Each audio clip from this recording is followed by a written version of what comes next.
So good day everyone, this is Jona Mae Vasquez and I'll be your teacher for today. And today I'll be discussing about the novel of John Grisham, The Guardian. So first let's talk about the kind of genre of The Guardian. So The Guardians is belong to the genre of thriller. So thriller is a genre of literature. Thrillers are dark, engrossing, and suspenseful, plot-driven stories. Any novel can generate excitement, suspense, interest, and exhilaration. But because these are the primary goals of the thriller genre, thriller writers have laser-focused expertise in keeping the reader interested. So, let's talk about the background of John Grisham. So, John Grisham as a child dreamed of being a professional baseball player.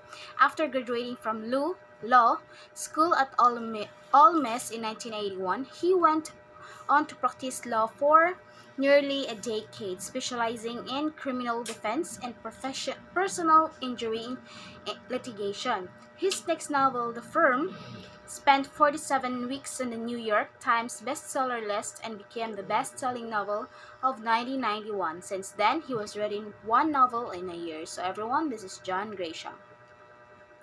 So, the inspiration of John Grisham in writing the novel. So, which brings us to The Guardians, Grisham's latest terrific novel. Grisham's main character here is so-called the Innocence Lawyer, a workaholic attorney and Episcopal priest named Colin Post. Post has trimmed his life down to the barest of essentials, living in Spartan quarters above the non-profit Guardian Ministries. At his workplace in Savannah, the book focuses on past investigation into the wrongful conviction of a black man named Quincy Miller, who was set up to take the fall of the murder of a white lawyer in a small Florida town in some 22 years before the opening of the story. In his life away from his writing desk, Grisham serves on the board of directors of the Guardians.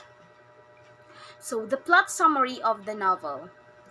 Past Stars begins as he waits for a last-minute stay of execution for Doc Russell, a man wrongly accused of the rape and murder of a young woman. Doc is granted his stay just as his last meal arrives. Less than 2 hours before he is scheduled to be executed, as Post leaves the jail in which Docky is incarcerated, he remembers the 8 clients he has been able to exonerate, along with the one client who could not be saved. Post believes it will take a miracle to save Russell. So, meanwhile, Post decides to take up the cause of Quincy Miller, a man Post has decided was framed for the murder of Keith Russell in a small Florida town. In his preliminary research into the case, Post discovers that a flashlight is a key piece of evidence in the case. It's believed that it was destroyed in a fire. To make matters worse, Post talks to Tyler Townsend, the lawyer who defended Quincy in the original trial. Tyler tells Post that while he was prepared to appeal the original conviction, he was abducted during a trip to Belize. Tyler was tortured and made to watch 2 other men eaten alive by a crocodile as a warning for him to leave Quincy's case alone. As a result of his experience, Tyler believes it was a powerful drug cartel who is covering up the identity of the true killer in the case. He warns Post not to get involved in the Quincy Miller's cases. Post does not allow Tyler's story to scare him away from Quincy's case, but soon wishes that perhaps he had when Quincy is almost killed when he is accosted and beaten by 2 members of a white jailhouse gang. Doctors give little hope that Quincy will survive, but he begins to slowly improve. Post bribes a guard who works at the prison where Quincy was beaten to find out the identities of these 2 involved in hurting Quincy. The guard identified these 2 convicts as well as a guard. In Quincy's case, Post realized how close he is getting to Quincy exonerated when the evidence boxes are opened and one of them contains the flashlight from Rosa's case. It is sent to test for testing. The blood on it, believed to be box splatter from where Quincy shot Rosso with a shotgun is determined not to be a human blood because Quincy is about to dismiss from the hospital. Post and his team must work quickly to ensure that he does not get sent back to the prison where he was almost killed. So they take a chance and file their petition for post-conviction relief in the country where Quincy has spent almost 19 weeks in the hospital instead of the country where he was imprisoned. Although the Florida Supreme Court denies the motion, a judge who is interested in Quincy's story, he picks up the cases and hears an appeal by Guardian Ministries. This judge agrees to hear the new evidences in the new case, in the case of Quincy Miller. When he exonerates Quincy, the judge seems to be overjoyed that he was able to be part of the team that freed an innocent man. So let's talk about the characters and characterization. So Quincy Miller, a young black man who was once a client of Rosso and the one who saved by Colin Post. So Colin Post is a lawyer turned Episcopal minister who works for Guardian Ministries, a Savannah-based organization with a similar mission, exonerating innocent death rows inmates. So Doc Russell, 38-year-old Derek Russell, a man on death row for murder and rape who Post believed to be innocent. There are a few other cases that are briefly mentioned too, though the majority of the story and the main focus is on the Miller case. Emily Brown, the rape victim of Doc Russell. Father Benis Joykin, Episcopal Friars and his hometown church, influenced by Drake's words and actions. Colin eventually found his calling and was himself ordained. Mark Carter, the one who killed by Emily Brown. Keith Rosso, a young lawyer named who was killed by a known killer.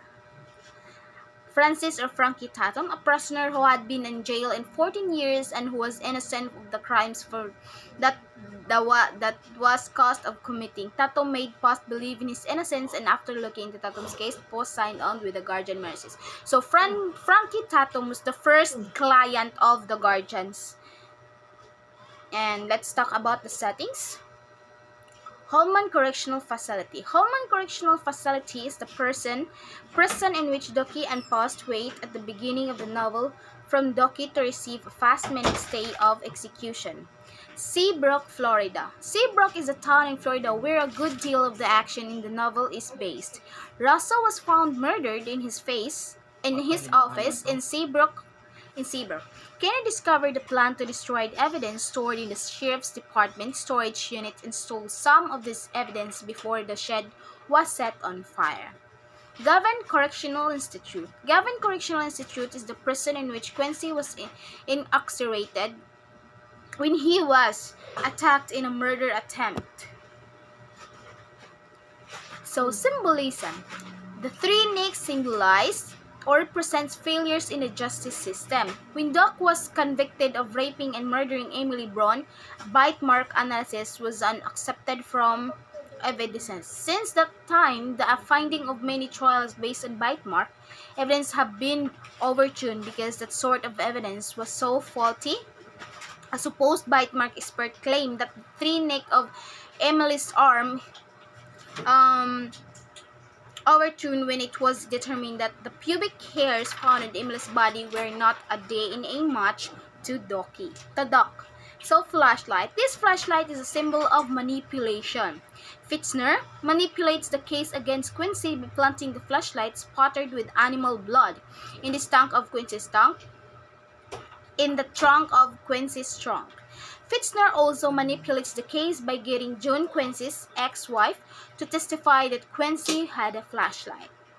For Miller and Russell, to it all too easy to imagine that they are both real people, and your mind strays on the plight of the thousands of decent and honest people in real life who have been wrongly convicted and or put to their death, often abandoned, forgotten by their friends, their family, and with no one who cares about them.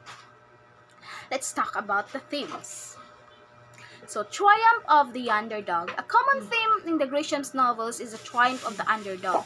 The theme explores that common men like Post and Guardian Ministries can triumph over those with power and money, like the drug cartels. Post, however, is not the only underdog who triumphs in this novel. Quincy and Ducky also triumph in their individual stories as they are acquitted for they did not commit. Post triumphs over a massively powerful drug cartel as well as the legal system when he is able to get both Doc and Quincy exonerated.